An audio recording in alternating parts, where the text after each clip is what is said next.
Why hello there beautiful people, welcome back to Crayniaq Gaming, and yes, this is where I'm going to be doing all of my NFL reviews, all of my sports reviews in general from now on.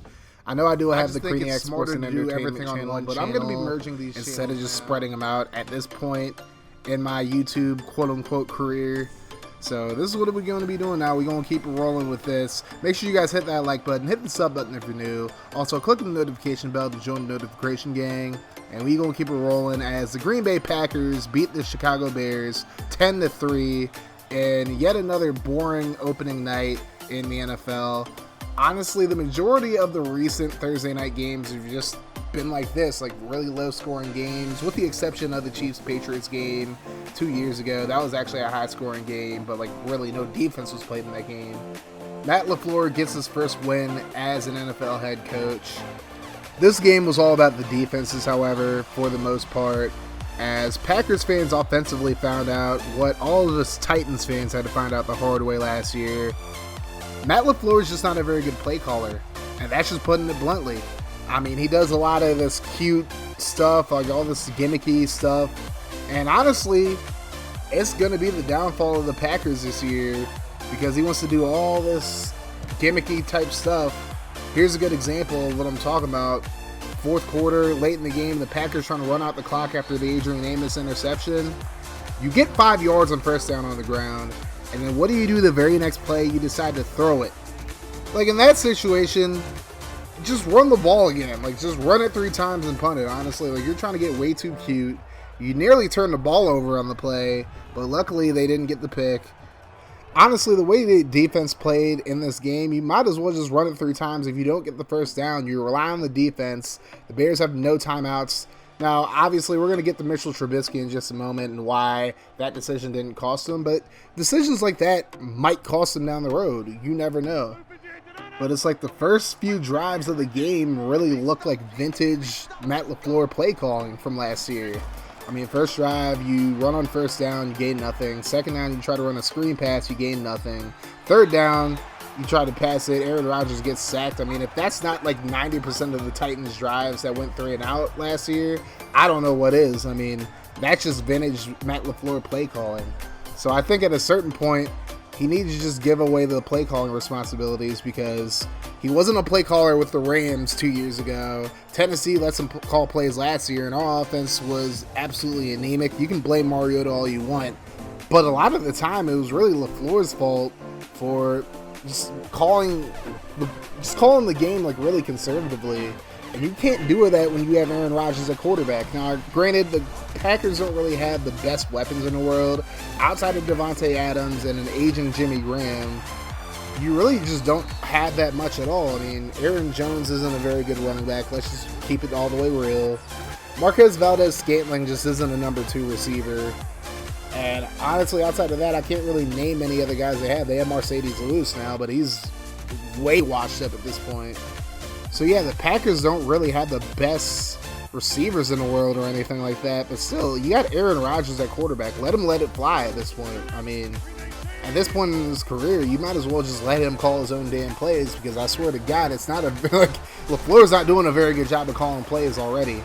I get it's only the first game of the season and you can't really judge a whole season off the first game, especially when it's on Thursday night, but still, I mean, if I'm a Packers fan, I am very worried about the state of the play calling as far as the offense goes. Now, their defense played really well in this one. They got to Trubisky 5 times in this game, and they really shut down the Bears' rushing attack. But overall, I don't think the Packers' defense is that good to where they're going to be able to play like this against every single team. I think it was more just the Bears' offensive ineptitude that really made the defense look so much better than it actually was. They still couldn't cover Allen Robinson to save their lives. What's going to happen when they play the Vikings, who actually have a lot more offensive weapons, where they have Adam Thielen, they have Stephon Diggs, they have Kyle Rudolph, they have Dalvin Cook, so many other weapons on this Vikings offense. I mean, what's going to happen when you play the Vikings? Like, you cannot be conservative in those type of games. Oh, and by the way, the Packers play the Vikings next week. Now you have 10 days to prepare for that game. Will the Packers be more conservative next week against Minnesota? We'll have to see. But this Packers offense is going to have to play a lot better than they did today if they want to stand a shot at beating the Vikings. That's for damn sure. Now let's talk about the Bears and how horrible they were offensively today. I mean, they were just absolutely terrible. Matt Nagy, I mean, honestly, the Bears offense wasn't great last year, but it looked 10 times worse in this game. I mean, they just could not run the football to save their lives at all. Mike Davis had 19 yards on 5 carries. David Montgomery had 6 carries, 18 yards. I mean, it was just a pathetic performance all around. Allen Robinson was really the only player on the offense that really did much of anything. 7 catches, 102 yards. Unfortunately, he couldn't get a TD. But Mitchell Trubisky, let's talk about this guy. I mean, this is the guy who got picked number 2 overall over Patrick Mahomes and Deshaun Watson 2 years ago. And he's still not very good at reading defenses. But you know what? I don't give Trubisky all the blame because realistically, this Bears offense is really bereft of weapons outside of Allen Robinson and Tariq Cohen, who wasn't used properly at all in this game for the most part. His longest reception was 9 yards. I mean, they kept throwing him these little dink and dunk passes to him the entire game. And he didn't have a single carry. Cordero Patterson had a carry for a loss of 2 yards. But Tariq Cohen can't get 1 carry. He's probably easily the most explosive player on this Bears offense, and all you do is just throw the ball to him. You have him as the slot receiver instead of Anthony Miller or Cordero Patterson, who are both actually receivers. But you decide to put Tariq Cohen as your slot receiver the entire game. I mean, Matt Nagy, what is the thought process behind that? Your most explosive weapon, who is a running back, is the guy you do not give a single carry to. You'd rather give it to Dave Montgomery and Mike Davis. I mean, are you for real? Come on now. It's actually pretty perplexing to see a guy like Matt Nagy, who's known as like this great offensive mind, just not being able to utilize speedy guys, like really good offensive weapons like Tariq Cohen. I mean, if you're not going to use him properly, you might as well just trade him because, I mean, it's just absolutely ridiculous to stick him out as your slot receiver instead of having him get some carries, maybe out of the shotgun, you run some draw plays with him or something like that. But nah, like all the carries go to David Montgomery and Mike Davis, and they gave up on the run way too early in this game as well. This game was close, obviously, the entire time, and they just went away from the run. Mitchell Trubisky threw 45 passes in this game. He went 26 for 45, and you're telling me that you can't get some Tariq Cohen carries out of those 50 pass attempts? Because he did get sacked 5 times, and he did run 3 times as well. So it's like, altogether, I'd say that's about 50 to 53 attempts to pass the ball. You can't make some of those plays run plays for Tariq Cohen. A guy who averaged 4.5 yards per carry last season, you don't give him 1 single carry in this game. I mean, come on, Matt Nagy, you were much better than that. That, in my mind, was the biggest disappointment of this football game, to be completely honest. Just the lack of respect to Tariq Cohen. He had 99 carries last season for 444 yards, 3 touchdowns, 4.5 average yards per carry, and you don't give him a single carry in this game. I mean, Matt LaFleur, you got to be ashamed of yourself. And even last year, he only had 1 carry against the Eagles. I mean, it's like Matt Nagy is just going out of his way to not give this man carries. And you had the excuse where you had Jordan Howard at running back last year. Now you don't have that excuse. Let him run the damn ball. He's a running back. Let him act like it. Going back to Trubisky, there were so many different plays in which he missed wide open receivers. And honestly, it's starting to look like Trubisky's going to be a bust at this point. He had his moments last year where he actually looked pretty decent, but it's like now, I know it's only the first game of the season, it's a Thursday night game, but now the questions about drafting Trubisky over Mahomes and Watson are just going to get louder at this point. Like, games like this just do not help your case at all whatsoever. But sort of like the Packers, like I said, the Bears are so bereft of talent at receiver outside Allen Robinson. I mean, yeah, you have Taylor Gabriel. He has his moments, but he's really not that great of a receiver. Anthony Miller, I'm still not entirely sure about him. Cordero Patterson is just not a good receiver, point blank, period. That's all I really have to say about him. And I just think Nagy's kind of forcing this air raid type of offense on him.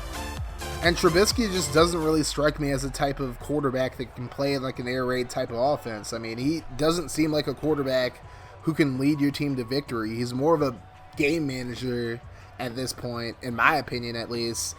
So when you just completely get away from the running game, when you just refuse to give a guy like Tariq Cohen any type of carries or anything out of the backfield, and you decide to put the game in the hands of a game manager, you simply just can't expect to win football games.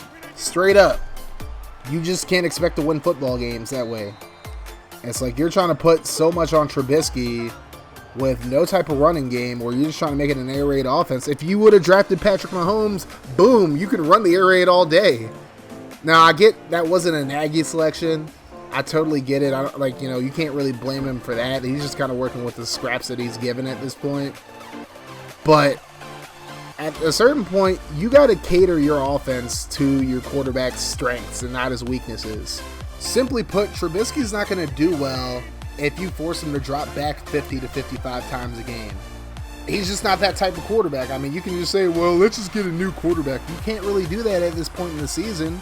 I mean, the only guy you can really turn to at this point is Chase Daniel, and he doesn't really have the best track record of being a good quarterback either.